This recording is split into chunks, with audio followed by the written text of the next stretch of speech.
This is my house. It was walloped by Hurricane Ida. And this is my boat. It's stuck in the garage because we have no power, and it's covered with everything from my garage fridge. I'd love to take it fishing, but that's an impossibility given the conditions around here right now. Marinas are closed and the roads are hazardous. But even though I'm stuck in port, doesn't mean you are, and you still probably want to catch some fish. So today we're gonna go through the top 4 fishing excuses and why they're complete BS. Alright, this is the favorite excuse of anglers who spend too much time sitting in one spot. If you find those words coming out of your mouth frequently, well then, I don't want to call you lazy, but a pot-smoking, Dorito-eating loser who plays video games 16 hours a day definitely has more ambition. No matter the conditions, fish are feeding somewhere, and it's up to you to find out where those areas are. My policy is to give a spot 5 minutes at most and then move on. If the area you're fishing looks particularly good, you've got clean water, moving water, and bait, and you really want to explore it, great. Get on your trolling motor and keep changing angles, go on to different spots within that area, and if you can't find anything within about 30 minutes, move on.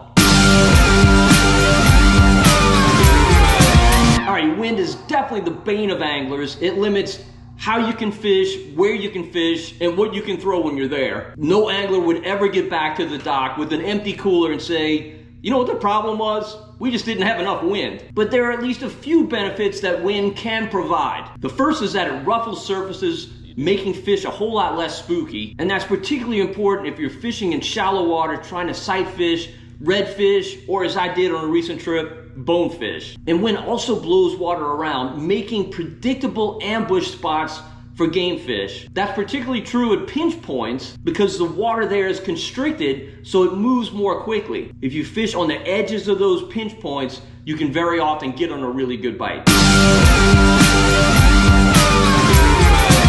We anglers, all of us, are suckers for the latest lure, which we believe is a magic bullet that will have the same effect on fish that mullets and hair gel did on the ladies back when I was growing up in the 80s. But here's the truth. If you're not catching fish, it has a lot less to do with what you're throwing than where you're throwing it. Take me to an area that's holding some fish and I'll figure out some kind of way to catch them. But take me to an area that has no fish and it doesn't matter what I throw, I'm not gonna put a fish in the boat. Anglers who think they don't have the right lure need to spend more time figuring out where fish hold and why they hold in those particular areas.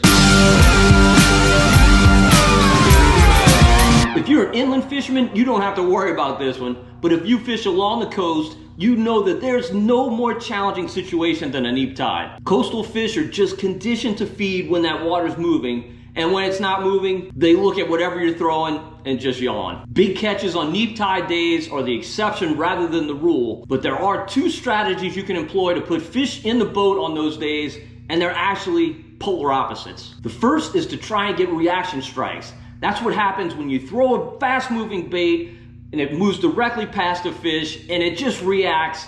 It knows it has to get that bait before it's gone or it's missed its chance. My 2 favorite lures for this style of fishing are an SB57 crankbait, or if I'm fishing really shallow water, an Echo 1.75. And then of course, the gold H&H number 4 soft wire spinnerbait, which I team with a 1/4 ounce death grip jig head and a shrimp creole colored matrix shad. And if I can't get any reaction strikes, my strategy then is to slow way down. Since the tide isn't moving, bait fish generally are not either, so I try and match the hatch, or at least the speed of the hatch, with something that moves like it's in the final throes of death, like say a soft stick bait. Now again, if you watch my channel regularly, you know my favorite is the Pro's Choice, which has the added feature of a proprietary fish attracting scent. Now strikes on this lure and others like it are almost always undetectable. But when you go to give it another twitch, and something doesn't feel right, you need to set the hook. And let me tell you, there's no better feeling when you set that hook and that fish just takes off. Excuses. We all got them, and there are definitely times we have to use them. But if you employ the strategies we discussed, hopefully you can take these out of your playbook. All right, hopefully you enjoyed the video and got something out of it. If you did, please give it a thumbs up. Also subscribe to the Marsh Man channel on YouTube. And don't forget to hit the notification bell so you're notified whenever we post a new video. And until next time, if we don't see you in the marsh, which hopefully for me will be very soon, we'll see you right here on Marsh Man.